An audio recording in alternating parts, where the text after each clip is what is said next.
अस्सलाम वालेकुम व्यूअर्स, मैं हूं समीना पाशा। उम्मीद है आप लोग खैरियत से होंगे। व्यूअर्स, दो तीन अहम ख़बरें हैं आज जनाब, जिनके ऊपर कुछ बातचीत करेंगे और कुछ डॉट्स कनेक्ट करने की कोशिश करेंगे। और एक ख़बर तो इस हवाले से है कि जनाब एक बड़ी दहशतगर्द तंजीम कौमी धारे में शामिल होने जा रही है और उसको ये मौका दिया जा रहा है कि जनाब वो हथियार फेंक कर कौमी धारे में शामिल हो जाए और उनसे बातचीत भी की जाएगी और उनके साथ नरमी भी बरती जाएगी और उनको कोई निशाने बरत नहीं बनाया जाएगा। ये कौन सी दहशतगर्द जमात है, इसके बारे में आपको बताऊंगी।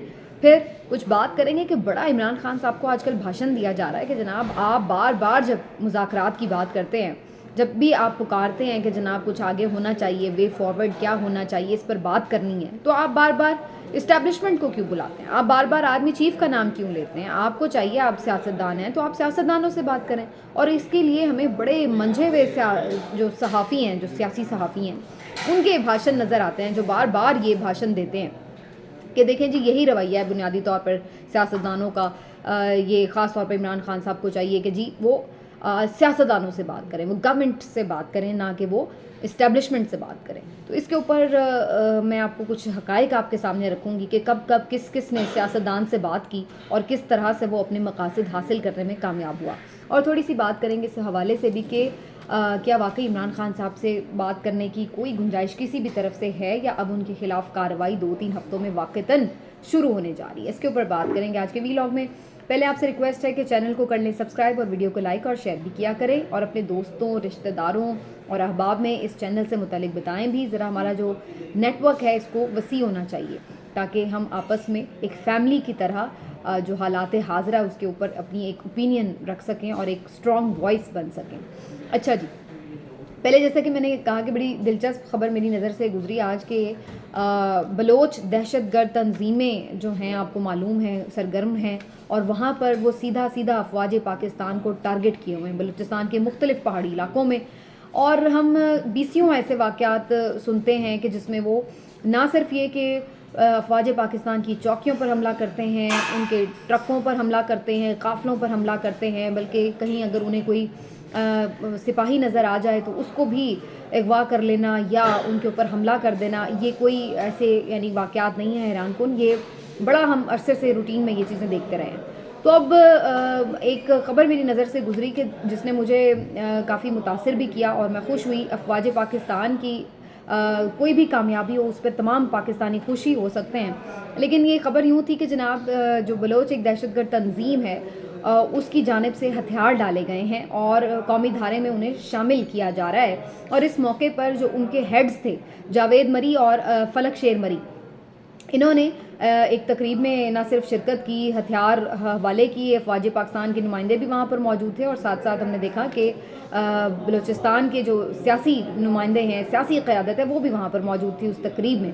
तो उन्होंने जनाब एक पैगाम भी वीडियो रिकॉर्ड करवाया और अपने जो बाकी दहशतगर्द तंजीमें हैं बलूचिस्तान की, जो उसमें वहाँ पर सरगर्म अमल हैं, जिनके बारे में बहुत से एक शवाहिद भी मौजूद हैं और बहुत से एक आप कह सकते हैं कि सब लोगों की एक इत्तेफाक राय भी है कि बहुत सारी तंजीमें तो ऐसी हैं जिन्हें जो दुश्मन मुल्क की एजेंसियाँ हैं वो फ़ंड करती हैं इवन, और वहाँ पर वो बाकायदा ऑपरेट भी करती हैं। तो इस तरह के मामलात हैं वहाँ पर, लेकिन उनकी जानिब से फलक शेर मरी और जावेद मरी की जानिब से ये अपील की गई कि जनाब बाकी भी जो दहशतगर्द तंजीमें हैं वो अपना हथियार डाल दें और कौमी धारे में शामिल हो जाएं। और उन्होंने इस तरह से उन्हें एक अमन का पैगाम दिया।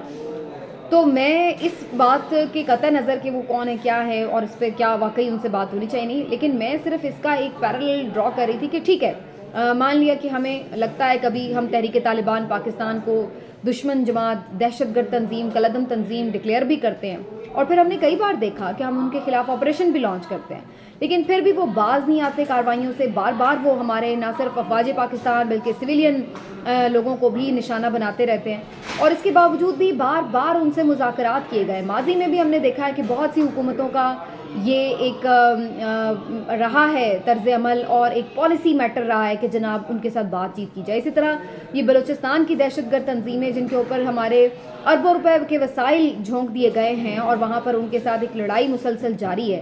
اور بلوچستان آپ دیکھ لیجئے کہ باقی صوبوں کی طرح ایک نارمل صوبہ اس طرح سے نہیں بن پاتا, اس کا انفراسٹرکچر کس حد تک پیچھے ہے اور کتنے وہاں پر سیکیورٹی کے ایشوز ہیں.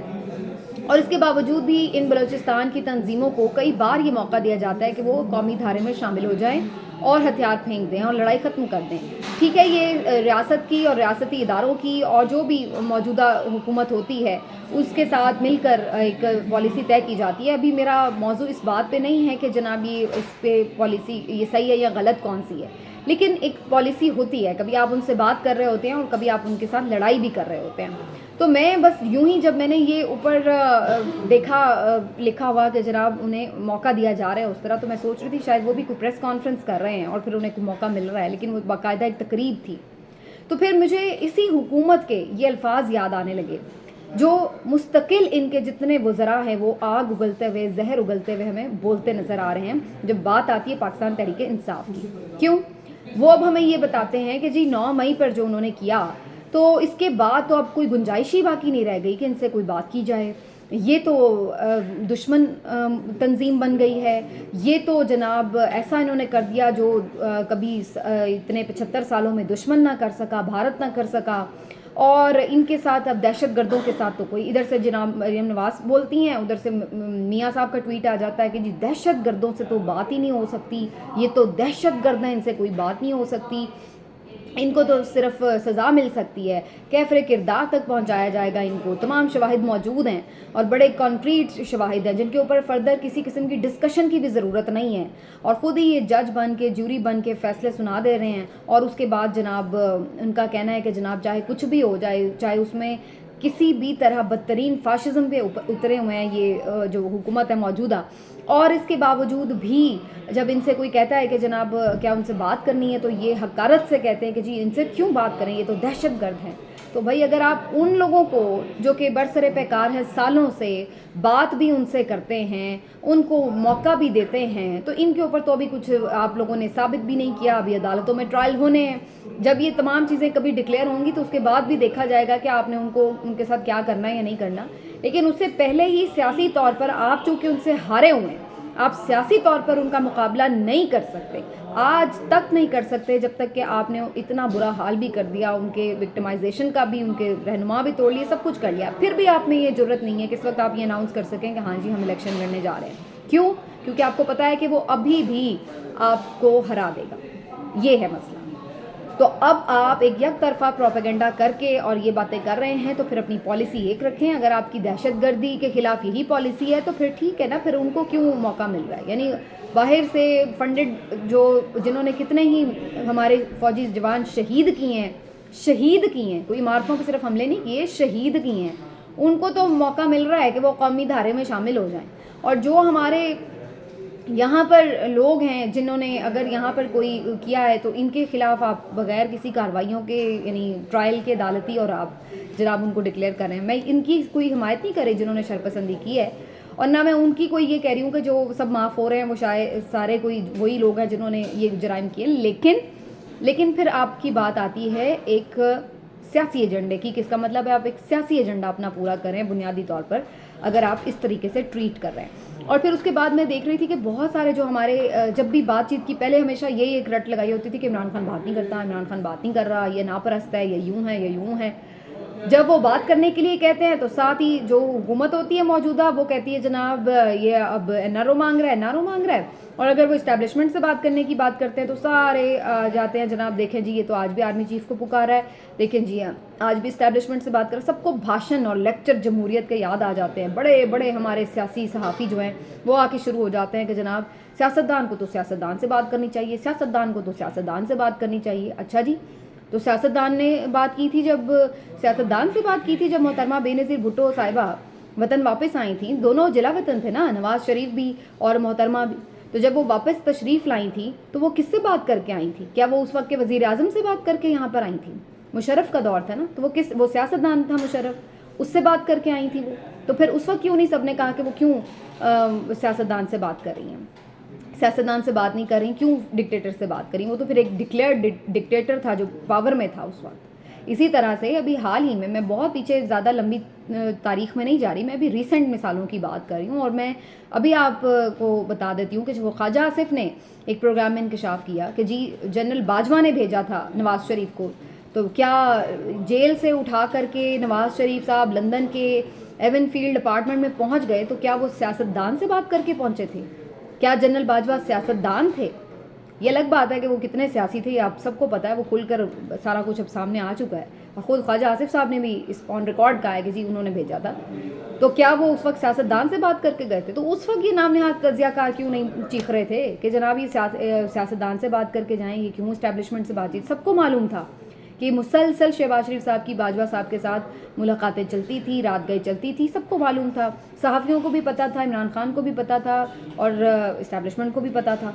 लेकिन उस वक्त किसी को बुरा नहीं लग रहा था, उस वक्त किसी को बुरा नहीं लग रहा था, क्योंकि सबको उस वक्त, इन नाम नहाद सहाफ़ियों को भी ये था कि बस इमरान खान से जान छूट जाए, तो इसलिए शहबाज शरीफ कामयाब हो जाए। आपने देखा सियासतदान से बात करके नवाज़ शरीफ कहाँ पहुँच गया? लंदन। और शहबाज शरीफ कहाँ पहुँच गया? वज़ीर आज़म हाउस। तो क्या इन लोगों ने ये काम सियासतदान से बात करके किया था? भाई जब पावर का मंबा, पावर का मरकज़ जो जगह होगी जहाँ फैसले होंगे, और जब वो हटाने वाले वही होते हैं, तो फिर बात भी तो उनसे ही बनवा के ही होती है ना। आपके ख्याल से ये तो नहीं हो सकता कि जनाब फैसले करने वाला कोई और हो और आप चपड़ासी से जाके जो है वो बातचीत करते रहें, तो वो क्या फ़ैसला साजी करेगा? इस तरह नहीं होता। तो अगर अब आज भी इमरान खान को ये महसूस होता है कि भाई अगर कोई पावरफुल है, अगर कोई ये तमाम चीज़ें, विक्टिमाइजेशन रोक सकता है, या मुल्क को आगे बढ़ने के हवाले से, इलेक्शन के हवाले से कोई काम कर सकता है, मैं इसको जस्टिफाई नहीं कर रही कि ये ठीक है और ऐसा होना चाहिए और उन्हीं के पास पावर रहनी चाहिए और वही फैसले करते रहें, मैं ये बात नहीं कर रही। फैसले बिल्कुल आर्मी को नहीं करने चाहिए, ना ही उनका कोई सियासी किरदार होना चाहिए, बिल्कुल आइन के मुताबिक उन्हें चलना चाहिए, ये बात सही है। लेकिन जब इस वक्त रियलिटी क्या है, पाकिस्तान की रियलिटी क्या है, उसके मुताबिक बात करनी चाहिए। तो क्या इमरान खान सियासतदान से बात कर अगर करेगा, तो क्या उसके लिए पैमाना फिर चेंज हो जाता है कि जी वो तो सियासतदान से बात करें और बाकी जितने सियासतदान हैं वो जाके आर्मी चीफ से बात करें, उस वक्त की इस्टेब्लिशमेंट से बात करें और अपने लिए राहें हमवार करें, डीले बनाएं। लेकिन इमरान खान अगर ऐसा करे तो वो बड़ा कसूरवार है जी, वो जमहूरी नहीं है। फिर ये एलिगेशंस आ जाते हैं। और मैं आज मुख्तलिफ लोगों को सुन रही थी जो ये बात कर रहे हैं कि जनाब इमरान खान से तो अब बिल्कुल आर्मी चीफ बात नहीं करेंगे, इस्टेब्लिशमेंट उनसे बिल्कुल बात नहीं करेगी 9 मई के बाद। ठीक है, ये उनका फ़ैसला है, जिस तरह भी वो बेहतर समझते हैं, लेकिन उनके मुंह से बहुत सारे तर्जुमान जो हैं इसके समझे जाते हैं, बहुत सारे जो हमारे सीनियर सहाफ़ी हैं, तो उनके मुंह से ये बातें इस तरह से करना, तो फिर उससे ये तासुर मिलता है कि शायद ये फिर उनको लाइन मिली है कि जनाब आप ये बता दें कि कोई बात नहीं होगी। तो ये ऐसा लगता है कि जैसे अगर इमरान खान साहब ने कल कोई ऑफ़र की थी तो ये उसका एक तरह से जवाब भी आया, और फिर राना सनाउल्लाह साहब फौरी उस पर आके कह देते हैं कि जनाब अब काफ़ी इमरान खान साहब को मौका मिल गया है, टाइम मिल चुका है, और अब उनके खिलाफ बाकायदा कार्रवाई का आगाज़ होने जा रहा है। 2-3 हफ्तों में जनाब उनके खिलाफ बाकायदा कार्रवाई हो जाएगी। और ये बात कोई इमरान खान के लिए हैरान कुन नहीं है, और ना कोई अचंभे की बात है, ना कोई सरप्राइज़ है। उन्हें मालूम है कि उनके खिलाफ कार्रवाई होनी है, और वो कह चुके हैं कि उनके खिलाफ, मुझे पता है कि आर्मी एक्ट के खिलाफ भी आर्मी एक्ट भी चला सकते हैं, हो सकता है आर्मी अदालत में जाएँ, मुझे सज़ा दे दे, जेल में फेंक दें, जो भी, लेकिन वो इस चीज़ के लिए, उनके लिए कोई सरप्राइज़ नहीं, उन्हें मालूम है। तो बहरहाल ये जो 2-3 हफ्ते हैं ये काफ़ी इंपॉर्टेंट होंगे, जिसमें ये देखना होगा कि क्या वाकई राना सनाउल्लाह साहब सिर्फ धमकियां दे रहे हैं, या इन लोगों के पास वाकई आगे का पूरा एक प्लान, रोड मैप है कि इमरान खान के साथ जो भी इन्होंने करना है उसके बाद करके आगे कैसे चला जाएगा, कैसे बढ़ा जाएगा, क्या इसका एक पूरा रोड मैप इनके पास मौजूद है। ये बड़ा इंपॉर्टेंट है कैलकुलेशन, क्योंकि ये पिछले साल वाली जो मिस कैलकुलेशन है ये आज तक मुल्क भी भुगत रहा है, और इन लोगों ने भी भुगती है, खुद PTI ने भी भुगती है, तो सब ने भुगती है। तो ये जो कैलकुलेशन, मिस कैलकुलेशन है, अब ये दोबारा अगर हुई तो फिर क्या होगा, ये बड़ा अहम सवाल है, क्योंकि पाकिस्तान इस वक्त पहले ही बहुत मुश्किल हालात से गुजर रहा है। और आखिर में मैं बात कर लूँ मेयर कराची के इंतखाबात के हवाले से। हाफिज़ नईमुर रहमान ने कुछ दिन पहले इमरान खान साहब से मुलाकात की, और ज़मान पार्क में इस मुलाकात में जो है बड़ी खुशगवार उनकी ये गुफ्तगू हुई, और उसमें उन्होंने अपनी पूरी हिमायत का यकीन दिलाया। दोनों ने एक दूसरे को, असल में ये बातचीत हो रही थी जो मेयर कराची के इंतखाब के हवाले से, और उसमें एक इत्तेहाद बनाया PTI और जमात इस्लामी ने, और उसमें जो PTI है वो जमात इस्लामी के कैंडिडेट यानी हाफिज़ नईमुर रहमान साहब को سپورٹ کرنے جا رہی ہے, ان کو ووٹ کرنے جا رہی ہے میئر کے انتخاب میں. اب صورتحال بڑی کلیئر ہے, اگر پی ٹی آئی اور جماعت اسلامی کے ووٹ مل جاتے ہیں تو پیپلز پارٹی کا میئر یعنی مرتضیٰ وہاب میئر نہیں بن سکیں گے, بھلے وہ اپنے ساتھ آزاد امیدوار بھی ملوا لیں, بھلے وہ اپنے ساتھ پی ایم ایل این کے بھی لوگ ملا لیں, بھلے وہ اور جماعتوں کو بھی ملا لیں. ایم کیو ایم ان کے ساتھ دستیاب نہیں ہے کیونکہ انہوں نے بوائیکاٹ کیا تھا, الیکشن ہی نہیں لڑا تھا, تو ان کو معلوم ہے کہ گیم ان کے ہاتھ سے نکل گئی. اب یہ مسلسل رپورٹ ہو رہا تھا کہ جو مختلف پی ٹی آئی کے لوگ ہیں, جو منتخب ہوئے ہیں نمائندے چیئرمین جنہوں نے ووٹ کرنا ہے میئر کے انتخاب کے لیے, ان کو پکڑا جا رہا تھا اور ان کو غائب کر دیا جا رہا تھا. اس کی وجہ بظاہر تو ظاہر ہے, جو ایک اوور آل ہی ہم دیکھ رہے ہیں کہ پی ٹی آئی والوں کے ساتھ تو یہی ہو رہا ہے, وہ تو ہے ہی, لیکن ساتھ میں جماعت اسلامی کو بھی یہ خدشہ ہے کہ اس کی ایک وجہ یہ بھی ہے کہ وہ میئر کے الیکشن میں ووٹ نہ ڈلوا سکیں, اور اسی لیے انہوں نے یہ پکڑ دھکڑ شروع کی ہے اور غائب کیا بندوں کو تاکہ انہیں گرفتار کیا جا سکے اور وہ آ نہ سکے. اس کے اوپر جماعت اسلامی نے ایک بڑا سخت سٹینڈ لیا اور انہوں نے جا کے پھر عدالت میں ساری صورتحال بتائی, اور انہوں نے کہا کہ جناب یہ دیکھ لیں یہ جو ہے ان کا پلان ہے, اور اس طرح سے یہ نمائندگی کا جو حق نمائندگی ہے ان چیئرمینوں کا, اس سے یہ روک رہے ہیں. تو پھر سندھ ہائی کورٹ کی طرف سے یہ کلیئر کٹ ڈیسیجن اور انسٹرکشن آئی ہیں کہ جناب جب میئر کے انتخاب کے لیے ووٹنگ ہو تو تمام جو نمائندے ہیں وہ جا کر اس میں ووٹ کر سکیں پی ٹی آئی کے بھی. تو اس سارے اس سے گیم سے یہ لگ رہا ہے کہ اگر اس طرح واقعی ہو جاتا ہے ممکن, تو پھر جو حافظ نعیم الرحمان صاحب ہیں وہ میئر کراچی منتخب ہو سکتے ہیں, اور انہیں پیپلز پارٹی کے لیے ہرانا آسان نہیں رہ جائے گا. اور اس سلسلے میں جماعت اسلامی نے جلسہ بھی کیا, ایک ہم نے دیکھا کراچی میں, اور وہاں پر جماعت اسلامی کے امیر جو ہیں سراج الحق صاحب, انہوں نے خطاب کیا, تو بڑا وہ اسی لیے پرجوش بھی نظر آ رہے تھے. تو لگتا ہے کہ پی ٹی آئی اور جو جماعت اسلامی کا ایک اتحاد ہے یہ تھوڑا آگے بھی ہمیں چلتا ہوا نظر بھی آئے گا. ملتے ہیں اگلے ویلاگ میں, اپنا خیال رکھیے, اللہ حافظ.